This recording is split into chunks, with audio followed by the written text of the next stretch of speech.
Première épître de Paul aux Corinthiens, chapitre 8.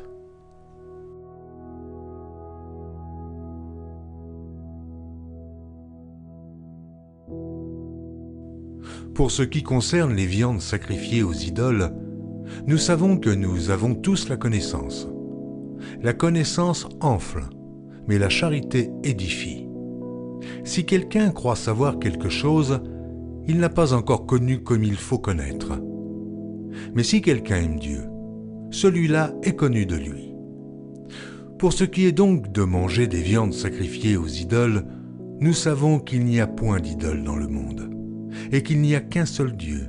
Car s'il existe des êtres qui sont appelés dieux, soit dans le ciel, soit sur la terre, comme il existe réellement plusieurs dieux et plusieurs seigneurs, néanmoins pour nous, il n'y a qu'un seul Dieu, le Père, de qui viennent toutes choses et pour qui nous sommes, et un seul Seigneur, Jésus-Christ, par qui sont toutes choses et par qui nous sommes. Mais cette connaissance n'est pas chez tous.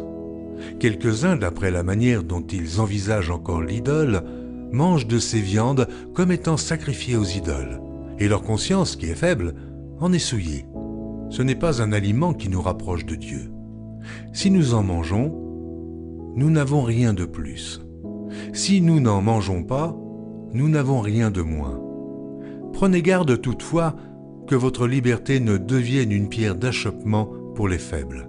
Car si quelqu'un te voit, toi qui as de la connaissance, assis à table dans un temple d'idoles, sa conscience à lui qui est faible, ne le portera-t-elle pas à manger des viandes sacrifiées aux idoles? Et ainsi le faible périra par ta connaissance, le frère pour lequel Christ est mort. En péchant de la sorte contre les frères et en blessant leur conscience faible, vous péchez contre Christ. C'est pourquoi, si un aliment scandalise mon frère, je ne mangerai jamais de viande afin de ne pas scandaliser mon frère.